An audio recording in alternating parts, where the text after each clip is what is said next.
The night I stopped pretending to sleep was the night my entire life changed forever. I remember lying perfectly still, my eyes closed, my heartbeat so loud I thought it would give me away. Outside my bedroom door, the people I trusted most weren't whispering about rent, groceries, or weekend plans. They were calmly discussing what would happen to me, almost as if I were an object that belonged to someone instead of a human being. Every word shattered another piece of my heart, and in that terrifying moment, I realized that sometimes the greatest danger doesn't come from strangers. It comes from the people who smile at you every single day.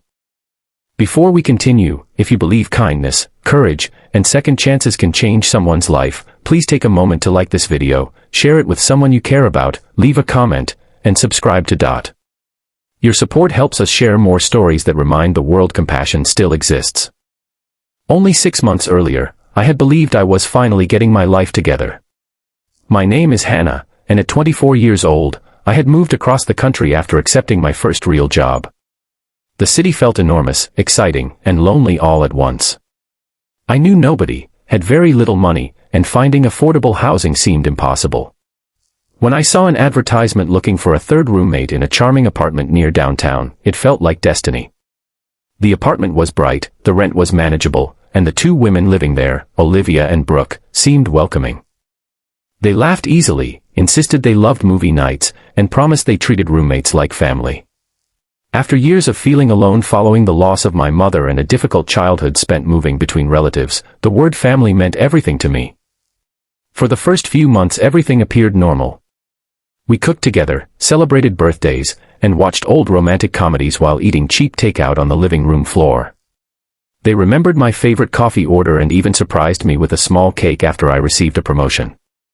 Looking back now, I realize how carefully they built my trust. They asked endless questions about my past, my finances, whether anyone visited me, and if I still spoke with my remaining relatives. At the time, I mistook curiosity for friendship. I didn't understand they were collecting information. Small things gradually began to feel strange. Packages arrived addressed to names I'd never heard before. Men occasionally visited late at night but never stayed long. Whenever I entered the room unexpectedly, conversations stopped instantly. Brooke became unusually interested in my work schedule, often asking exactly when I'd leave and when I'd return. Olivia insisted on helping me organize important paperwork, saying she loved keeping things tidy.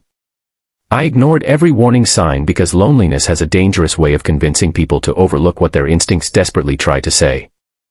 One Friday evening I came home exhausted after working overtime.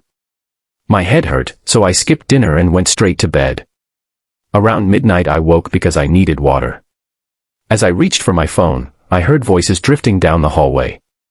At first I assumed my roommates were simply talking, but something about the tense silence between their sentences made me freeze. I stayed perfectly still. The conversation became clearer as footsteps moved closer to my door. They weren't talking about ordinary things. They were discussing me with a chilling calmness that made my entire body go numb. They debated who would be responsible for keeping me occupied during the weekend, who would convince me to sign certain documents, and who would receive the larger share once everything was finished. My name came up repeatedly, followed by laughter that sounded completely different from the laughter I had known for months. They spoke about how isolated I was, how nobody would ask questions, and how trusting I had been. Fear spread through me like ice water. Every memory from the previous month suddenly looked different. Every smile, every kind gesture, every invitation suddenly seemed rehearsed. I wanted to scream, but survival told me to remain silent. My hands shook so violently I could barely unlock my phone beneath the blanket. With trembling fingers I quietly enabled audio recording and sent my live location to my coworker Grace along with one desperate message asking her to call the police if she didn't hear from me by morning. I didn't sleep for the rest of the night. I lay there listening as doors opened and closed until the apartment finally became quiet. At sunrise I pretended everything was normal. I smiled through breakfast while every instinct begged me to run. The moment I reached my office, I broke down crying. Grace immediately believed me. Instead of questioning my fears or telling me I was overreacting, she took my shaking hands and walked me straight to human resources. Within an hour, security reviewed the recording, contacted local authorities, and helped arrange emergency housing. For the first time in years, someone protected me without expecting anything in return. The investigation uncovered disturbing truths. My roommates had been involved in multiple financial fraud schemes targeting vulnerable young women who had recently moved away from home. They gained their trust, learned personal information, manipulated paperwork, and attempted to control their finances through deception. Several previous roommates had quietly disappeared from their lives after sensing something was wrong but never reported it because they lacked evidence. My recording finally gave investigators enough to connect the pieces. Leaving the apartment wasn't easy. Even after moving into a safe place, I woke every night imagining footsteps outside my bedroom. Every unexpected phone call made my heart race. Trust became something I no longer understood.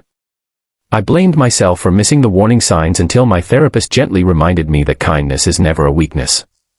The fault always belongs to those who choose to exploit trust, not those who offer it. Healing happened slowly through ordinary people performing extraordinary acts of compassion.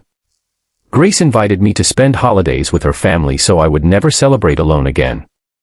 My manager adjusted my schedule while I attended counseling. Neighbors introduced themselves and checked in regularly without being intrusive. Complete strangers donated household essentials after hearing about my situation through a local support organization. Piece by piece, they rebuilt the faith in humanity that fear had nearly destroyed. Months later, I volunteered with an organization helping young adults relocate safely to unfamiliar cities. I shared my experience not to frighten people but to remind them that paying attention to uncomfortable feelings can save lives. I encouraged newcomers to verify roommates carefully, maintain regular contact with trusted friends, and never ignore behavior that feels manipulative or controlling. My painful experience became someone else's protection, and somehow that gave my suffering purpose. One afternoon I received a handwritten letter from another young woman who had watched one of my awareness presentations. She explained that something about her own living situation suddenly felt wrong after hearing my story. She trusted her instincts, left immediately, and later discovered she had escaped an emotionally abusive environment.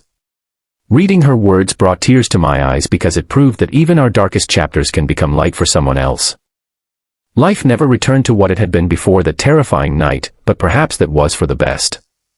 I became stronger, wiser, and more careful without losing my ability to care deeply about people. I learned that courage isn't the absence of fear. Courage is choosing to protect yourself even when your heart is breaking. Most importantly, I discovered that while cruel people exist, genuinely kind people always exist too, and they often appear exactly when hope feels impossible.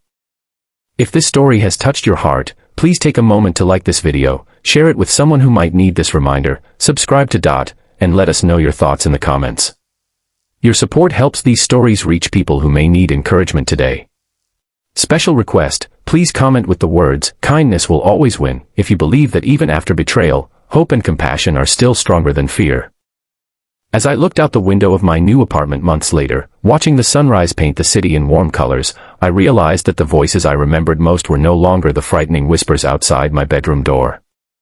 They were the voices of people who chose to help, protect, and believe in me when I needed them most.